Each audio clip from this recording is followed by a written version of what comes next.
हरे कृष्णा। ओम नमः शिवाय। कल हम कथा में बात कर रहे थे कि हिमावत, मैनावती और पार्वती हिमालय में अपने राज्य में पहुंच गए हैं। पार्वती को दो सखियां मिल गई हैं, जया और विजया, और पार्वती उनके साथ बहुत खुश है। जया विजया बताती हैं पार्वती को कि देखो ये सामने हिमालय है और इसकी कंदराओं में बहुत से ऋषि मुनि तपस्या करते हैं, और सिर्फ ऋषि मुनि ही नहीं, हमने तो सुना है कि यहाँ पर देवता भी निवास करते हैं। पार्वती बहुत खुश होती है देखकर। उसके हाथ में विग्रह है शिव जी की, जो ऋषि दधीची ने दी थी। तो वो लोग देखती हैं उनको। ऋषि दधीची की बात करें तो पार्वती को याद आती है कि पार्वती ने, जब ऋषि दधीची ने विग्रह दिया था छोटा सा पार्वती के हाथ में, तो पार्वती को बताया था कि ये तुम्हारे पति बनेंगे। तो पार्वती ने प्रश्न किया था कि आपने ये तो बता दिया कि ये मेरे पति होंगे, पर मैं इन्हें कब और कहां पर देखूंगी? तो उस समय ऋषि दधीची ने कहा था कि पुत्री, तुम वहीं जा रही हो, तुम्हारे पति शिव तुम्हें हिमालय पर ही मिलेंगे। तो पार्वती को सब बातें याद आती हैं। उसके हाथ में विग्रह देखकर जया विजया पूछती हैं, कौन है ये? तो पार्वती कहती है, मेरे स्वामी हैं, मेरे पति हैं। तो दोनों जोर से हंस पड़ती हैं। तो पार्वती कहती है, तुम मेरा मजाक क्यों बना रही हो? तुम मेरा उपहास क्यों कर रही हो? बताओ जरा। तो वो दोनों हंसते हंसते कहती हैं, अच्छा तुम कह रही हो कि ये तुम्हारे पति हैं, तो क्या कभी तुमने इन्हें देखा भी है? कभी तुम इनसे मिली हो? क्योंकि पति तो तब होते हैं जब वो तुमसे मिलेंगे, उसके बिना वो तुम्हारे पति कैसे बन सकते हैं? और तुम्हारे साथ उनका विवाद भी तभी हो सकता है जब वो तुमसे मिलेंगे, तो बिना मिले तो ये बात असंभव है। तो तुम कैसे कह रही हो कि ये तुम्हारे पति हैं? उतनी देर में मैनावती बुला लेती है कि इधर आ जाओ पार्वती, इधर आ जाओ और रसोई घर में चलो। और पार्वती को लेके वो पाकशाला में यानी कि रसोई घर में चली जाती हैं। तो पार्वती बोलती है, माँ मुझे यहाँ क्यों लाई हो? तो मैनावती कहती है कि मैं तुम्हें वो कला सिखाऊंगी जो तेरे गृहस्थ जीवन का आधार बनेगी। पार्वती कहती है, माँ मुझे समझ नहीं आया। मैना कहती है, अर्थात मैं तुझे भोजन बनाने की विधियां बताऊंगी। मैनावती पार्वती को समझाती हैं कि इस सृष्टि में लाखों तरह के प्राणी हैं, सूक्ष्म जीव से लेकर विशाल काय प्राणी, परंतु एक मनुष्य ही वो जीव है जिसे ईश्वर ने हर प्रकार की क्षमता दी है। वो भोजन का स्वाद जानता है, इसलिए भोजन मनुष्यों के लिए बहुत महत्वपूर्ण होता है। जानवर तो कहीं से भी भोजन लेके कुछ भी खा लेते हैं, लेकिन मनुष्य तो रसोई में जाकर भोजन बनाता है, अपने स्वादानुसार बनाता है और तब खाता है। तो ये क्षमता भगवान ने सिर्फ और सिर्फ मनुष्यों को दी है। तो मैनावती कहती है कि आज मैं तुम्हें 56 भोग की विधियां बताऊंगी। और तुम जानती हो 56 भोग इंसान तो क्या, देवता भी बहुत प्रसन्न होकर ग्रहण करते हैं। तो फिर वो पार्वती को समझाती हैं कि 56 भोग में क्या क्या होता है, 56 भोग किस प्रकार से बनाए जाते हैं। सारा समझ के पार्वती कहती है, हाँ हाँ माँ मुझे सब समझ आ गया। तो मैनावती कहती हैं, पार्वती ये देखने समझने में तुम्हें आसान लग रहा है, ये इतना आसान नहीं है, बहुत मुश्किल है, बहुत जटिल है। क्योंकि जब तक भोजन बनाने में पूर्ण निष्ठा और एकाग्रता ना हो, तब तक भोजन में कभी स्वाद नहीं आ पाता। और ये तथ्य बिल्कुल सत्य है। कोई भी गृहिणी अगर इधर उधर मन करके भोजन बनाएगी तो भोजन में कहीं ना कहीं कोई ना कोई कमी अवश्य रह जाएगी, उसमें वो स्वाद नहीं आ पाएगा जो भोजन में होना चाहिए। इसीलिए हमारे शिव पुराण में भी ये वाक्य आया है कि मैनावती पार्वती को ये समझाती हैं कि भोजन बनाने की कला में भी जब तक पूर्ण निष्ठा ना हो, एकाग्रता ना हो, तब तक भोजन में स्वाद नहीं आ पाता। तो वो कहती है कि पार्वती कहती है, हाँ हाँ माँ आप चिंता क्यों कर रहे हो, मैं सब समझ गई हूँ, मैं सब समझ गई हूँ।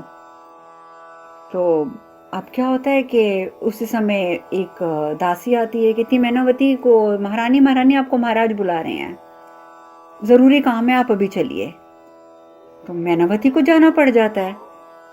और उधर सभी देवी देवता बहुत प्रसन्न हो रहे हैं कि आज पार्वती जी पाकशाला में गई हैं, रसोई में गई हैं। नारद मुनि कहते हैं प्रभु आपकी लीला अपरंपार है और विचित्र भी है।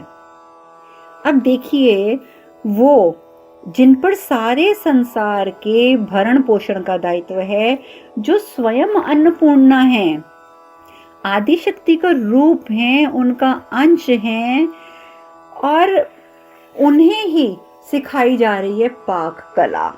है या नहीं कमाल की बात? वो देवी जो स्वयं अन्नपूर्णा है, उन्हें पाक कला सिखाई जा रही है। मनुष्य रूप में होने के कारण उन्हें सीखना भी पड़ रहा है। नारायण नारायण नारायण नारायण। बहुत प्रसन्न होते हैं, ये बातें बोलते जरूर है नारद मुनि, पर बहुत प्रसन्न होते हैं। अब सभी देवी देवता देख रहे हैं ऊपर से कि किस प्रकार पार्वती इतनी तन्मयता से खाना बना रही हैं, 56 भोग बना रही हैं। मैनावती को काफी समय लग जाता है, और जब वो वापस आती है तो क्या देखती है, भोजन तैयार, पूरी 56 चीजें बनी हुई, अलग अलग अलग अलग। हैरान हो जाती है, कहती है पार्वती ये सब तुमने बनाया है? तो पार्वती कहती है जी माँ, आपने तो इसकी विधि सिखाई थी, आपने इतने अच्छे तरीके से मुझे एक एक बात से अवगत कराया था, मुझे किसी की सहायता भी नहीं लेनी पड़ी, मैंने खुद ही बना लिया। मैनावती कहती है मुझे अपनी आंखों पे विश्वास नहीं हो रहा है, मुझे अपनी आंखों पे विश्वास नहीं हो रहा, तू तो साक्षात अन्नपूर्णा है पार्वती। ऐसा भोजन इतनी जल्दी तो मैंने स्वयं कभी नहीं बनाया। अति उत्तम पुत्री, अति उत्तम। तो पार्वती कहती है माँ, आप क्या मेरा मन रखने के लिए मेरी झूठी प्रशंसा कर रहे हो? मैनावती कहती है नहीं पुत्री नहीं, झूठी प्रशंसा करना झूठ बोलने के समान होता है, और झूठ में बोलती नहीं। आज मैं सच में बहुत प्रसन्न हूँ, मुझे तुझ पर बहुत गर्व हो रहा है। ईश्वर करे कि हर माता पिता को तुझ जैसी पुत्री प्राप्त हो। बहुत खुश होती है मैनावती भोजन देखकर, बहुत खुश होती हैं। और उधर ऊपर देवता, ब्रह्मा जी, विष्णु जी सब प्रसन्न तो हैं। ब्रह्मा जी कहते हैं कि नारायण, अब तक जो कुछ भी हुआ वो हमारी योजना के अनुसार हुआ। आदिशक्ति ने पार्वती के रूप में दूसरा जन्म भी ले लिया है, अब तो वो बड़ी भी हो चुकी हैं। प्रश्न अब ये है कि देवी पार्वती और महादेव का मिलन कब होगा? और आने वाली सभी घटनाओं का आधार जो है वो पार्वती और महादेव का मिलन है। क्योंकि सती की मृत्यु के बाद जब से महादेव ने कैलाश त्यागा है, सृष्टि का विकास रुका हुआ है। कोई विकास नहीं हुआ इतने समय में सृष्टि पे। सारा संसार अधीर है, व्याकुल है, प्रतीक्षा कर रहा है कि महादेव और पार्वती का पुत्र धरती पर आए और धरती से ताड़कासुर के आतंक से उन्हें मुक्त कराए। किंतु नारायण, मेरा मन पता नहीं क्यों आशंकाओं से भरा हुआ है, क्योंकि सती के साथ जो घटनाएं घटी वो दोबारा ना घट जाए, इस बात से मैं बहुत घबराता हूं। माता लक्ष्मी कहती हैं कि आपका इस प्रकार से सोचना अनुचित नहीं है ब्रह्मदेव, बिल्कुल भी अनुचित नहीं है। वो नारायण से पूछती हैं, कहती हैं स्वामी, अब तक दोनों का मिलन हो जाना चाहिए था, क्योंकि पार्वती ने बड़े होना शुरू कर दिया है। विष्णु भगवान कहते हैं देवी, आप सत्य कह रही हैं, किंतु संसार में जो कुछ होता है वो समय और नियति से बंधा होता है। समय से पहले और भाग्य से अधिक किसी को कुछ प्राप्त नहीं होता, कुछ प्राप्त नहीं होता। और शिव और पार्वती के मिलन में अभी विलंब है। अब ये बात जो यहाँ पर कही गई है भगवान विष्णु के द्वारा कि समय से पहले और भाग्य से अधिक किसी को कुछ नहीं मिलता, पर हम इंसान ये बात क्यों नहीं समझ लेते? हम क्यों नहीं समझ पाते? हम क्या करते हैं, मैं अपने ग्रुप के कई भाई बहनों के बारे में भी ये बात कहना चाहूंगी, मैं किसी का नाम नहीं ले रही हूँ, लेकिन और भी मेरे पास अनगिनत मैसेजेस आते हैं, कई लोगों की कॉल्स आती हैं, हमारा काम नहीं बन रहा, हमारा ये नहीं हो रहा, हमारा वो नहीं हो रहा, हमारे काम अटक रहे हैं, हम अपना कुंडली दिखाना चाहते हैं, हम हॉरोस्कोप दिखाना चाहते हैं। सब बातें सही हैं, जब काम नहीं बनते तो बहुत घबराहट होती है, बहुत तकलीफ होती है, सब कुछ सही है।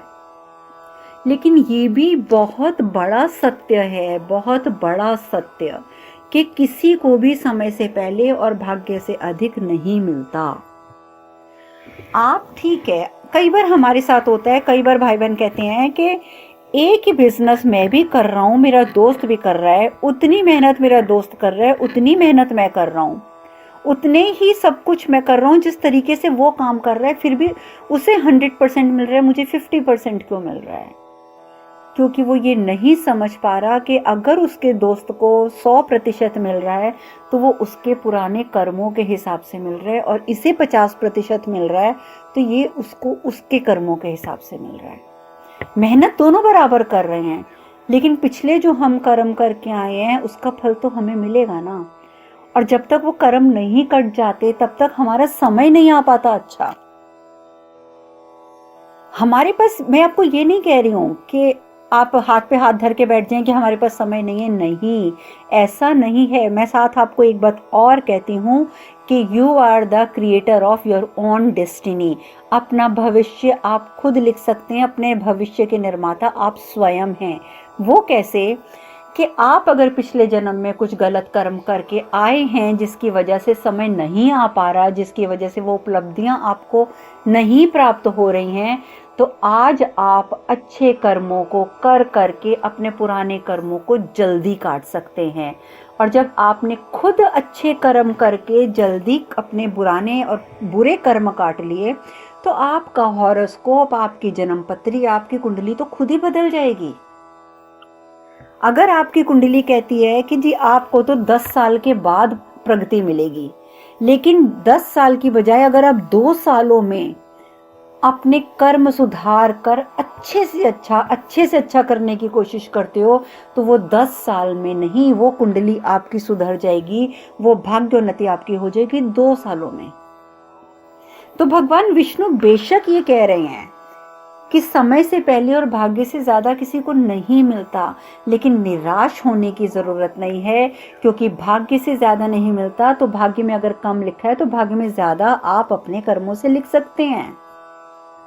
भगवान ने कलम दी है, कर्म रूपी कलम आप सबके हाथ में, आप उससे अपना भाग्य स्वयं लिखिए, तो फिर आपके भाग्य में ही लिखा जाएगा ज्यादा मिलना। तो भगवान विष्णु की ये बात, भगवान विष्णु का ये कथन गलत नहीं है, असत्य नहीं है। चलिए अब हम कथा पे वापस आते हैं। वो कहते हैं, भगवान विष्णु कहते हैं कि शिव पार्वती के मिलन में अभी विलंब है। तो माता लक्ष्मी बोलती है, परंतु क्यों स्वामी? विष्णु भगवान बोलते हैं कि इस मिलन में सबसे बड़ी बाधा है महादेव का समाधिस्थ होना, और जब तक महादेव समाधि से नहीं उठते, जब तक उनकी समाधि नहीं टूटती, ये मिलन हो नहीं सकता। और हम कितने भी प्रयास कर लें, ये भी सत्य है कि हम कितने भी प्रयास कर लें हमें परिणाम प्राप्त नहीं होंगे। इसलिए महादेव के अंतर मन से जब तक ये जो सूखा हुआ प्रेम है, जो प्रेम रस भगवान शिव के मन से बिल्कुल सूख गया है, जब तक हम इसे वापस, इसका बीजारोपण नहीं कर देंगे महादेव के अंदर, तब तक वो समाधि से बाहर नहीं आएंगे और वो पार्वती को नहीं अपनाएंगे। तो सबसे बड़ी जो समस्या आ रही है वो आ रही है भगवान शिव का समाधिस्थ होना, और हम समाधि तोड़कर भी कुछ नहीं पा सकते। क्यों? क्योंकि उनके हृदय में, उनके अंतर मन में प्रेम रस पूरी तरीके से सूख चुका है। अब हमें वापस प्रेम और श्रृंगार के रस का बीजारोपण करना होगा, दोबारा से करना होगा। समय बीतता जा रहा है, पार्वती अपने घर में होते होते होते कब पार्वती यौवनावस्था में पहुंच गई, बड़ी हो गई, किसी को पता ही नहीं चला। माता पिता तो अपनी वही छोटी सी पुत्री को ही, पार्वती को, पाल रहे हैं, और वो पार्वती कब एक यौवना बन गई माता पिता भी नहीं समझ पाए। लेकिन पार्वती जब जो वो अपने बाल्यावस्था में करती थी वही वो बड़े होकर भी कर रही है। उसने एक सुनसान जगह पर एक शिवलिंग बनाकर रखा हुआ है, वो आज भी उसी शिवलिंग की पूजा करती है, वो बहुत समय उसी शिवलिंग के साथ बिताती है। ताड़कासुर को ने, आपको याद होगा कि मैंने आपको ये बताया था कि शुक्राचार्य ने ताड़कासुर को कहा था कि अभी महादेव का संरक्षण प्राप्त है पार्वती को, तो तुम पार्वती का वध नहीं कर सकती। हाँ, जब वो यौवनावस्था में जाएगी तो कई बार इंसान का मन जो होता है वो विचलित हो जाता है, और अगर पार्वती का मन भगवान शिव से विचलित हो गया, उनके विचारों से दूर हो गया, तो तुम पार्वती का वध कर पाओगे, क्योंकि तब पार्वती के ऊपर से भगवान शिव का संरक्षण खत्म हो जाएगा। लेकिन यहाँ मैं आपको क्या बता रही हूँ, यहाँ मैं आपको बता रही हूँ कि पार्वती बड़ी हो गई हैं, यौवनावस्था में आ गई हैं, पर आज भी भगवान शिव के लिए उनके मन में जो श्रद्धा, जो प्रेम, जो विश्वास था वो आज भी है। जया विजया भी बड़ी हो गई हैं। जया विजया आती हैं, पार्वती कब से तुम्हें ढूंढ रहे थे, कहाँ थी तुम? तो पार्वती कहती हैं, तुम तो व्यर्थ ही मुझे ढूंढने का प्रयत्न करती रहती हो, हम तो वहीं थे जहां हमें होना चाहिए था, महादेव की शरण में। तो विजया हंसने लग जाती है। विजया कहती है, हाँ हाँ हाँ हाँ, भूल गई थी मैं, जब से तुमने संसार का बोध किया है तब से महादेव को ही तो अपना पति माना है तुमने। पार्वती कहती है, नहीं, संसार का बोध नहीं जया विजया, जब से हमारा जन्म हुआ है हमने तो तब से ही उन्हें अपना पति माना है। जया कहती है, अच्छा अच्छा, वो तो ठीक है, परंतु तुम्हारा विवाह तो विंध्याचल के राजकुमार से होना निश्चित हो चुका है, तो अब क्या करोगी? पार्वती कहती है कि नहीं, पार्वती का जन्म हुआ है महादेव की पत्नी बनने के लिए, ना कि किसी और की। और मैं एक बात और बता दूं, ना मैं किसी और से परिचित हूं और ना मैं परिचित होना चाहती हूं, चाहे वो कहीं का भी राजकुमार क्यों ना हो। जया विजया कहती है, पर महादेव से तो तुम्हारा साक्षात्कार ही नहीं हुआ, तुम उन्हें जानती नहीं हो, तुम उनसे मिली नहीं हो, और तुमने कभी सोचा कि तुम उन्हें मिलोगी भी तो कहाँ मिलोगी, कहाँ ढूंढोगी उन्हें? पार्वती कहती है कि मैंने तो केवल महादेव से प्रेम किया है और केवल उन्हीं की पत्नी बनूंगी, ये मेरा दृढ़ निश्चय है। कैसे होगा ये सब मैं नहीं जानती। यदि वो मेरे पास ना आए तो ना आए, मैं उनके पास चली जाऊंगी, क्योंकि वो नहीं भी आएंगे मुझे तो वहां जाना होगा। विजया कहती, परंतु तुम जाओगी कहां? तुम तो जानती नहीं कि महादेव हैं कहां, तुम जाओगी कहां? पार्वती कहती है कि मेरा मन कहता है, मेरा मन कहता है कि यहीं कहीं हिमालय की श्रृंखलाओं में महादेव हैं, वो यहीं बसे हुए हैं, मैं उन्हें ढूंढूंगी और ढूंढ कर अंततः मैं उन्हें पाकर रहूंगी। अब पार्वती रोज हिमालय की अलग अलग कंदराओं में जाती है, अलग अलग गुफाओं में महादेव को ढूंढती जा रही है, रोज शाम को थक कर वापस आ जाती है, रोज ढूंढने निकलती है, रोज शाम को थक कर वापस आ जाती है। एक दिन माँ के पास थक के जब वापस आती है, उस दिन वो बहुत ज्यादा गुफाओं में ढूंढती रही, बहुत थक गई। थक के वापस आई तो सीधा वो पाकशाला में गई तो देखा कि माँ खाना बना रही है। तो पार्वती कहती है कि माँ आप क्यों खाना बना रही हो, मैं आ तो रही थी। तो मैनावती कहती है, नहीं बेटा, आओ यहाँ बैठो मेरे पास। पार्वती बैठ जाती है तो मैना कहती है कि आज मैंने सोचा है कि आज के बाद तू पाकशाला में कोई काम नहीं करेगी। पार्वती कहती है, क्यों माँ, क्या मुझसे कोई गलती हो गई है? मैनावती हंसती है, कहती, नहीं पुत्री नहीं, गलती नहीं हुई है, पर कल को तेरा विवाह होगा और विवाह के बाद तुझे यही तो करना है। मैं तो बस ईश्वर से यही प्रार्थना करती हूँ कि मुझे तो ऐसा जमाता मिले कि मेरी पुत्री को पलकों पर बिठा कर रखे, इतना प्रेम करे कि उसे अपने माता पिता की भी याद ना आए। जब इस प्रकार का वार्तालाप मैनावती करती हैं तो पार्वती पूछती है, माँ क्या पति का प्रेम ऐसा होता है? मैनावती कहती है, हद है पार्वती, तू विवाह के योग्य हो गई है पर तू कुछ नहीं जानती है। पति जीवन साथी होता है, घनिष्ठ मित्र होता है, पति पत्नी एक दूसरे की छाया होते हैं, दोनों एक दूसरे के पूरक होते हैं। और वैसे भी पार्वती, ये तो जन्म जन्मांतर का बंधन होता है। तो पार्वती कहती है तो फिर ये कैसे तय होगा कि ये जो मेरा सामने व्यक्ति है यही मेरा जीवन साथी बनेगा, यही मेरे जन्म जन्मांतरों का जीवन साथी है। अब पार्वती के इस तरीके के प्रश्नों का माता आगे क्या उत्तर देती है, ये चर्चा अब हम कल करेंगे। आज के लिए इतना ही। हरे कृष्ण कृष्ण कृष्ण हरे हरे, हरे राम राम राम हरे हरे। आप सब खुश रहें, सुखी रहें, स्वस्थ रहें। हरे कृष्णा। ओम नमः शिवाय, ओम नमः शिवाय, ओम नमः शिवाय, ओम होम जोम सा।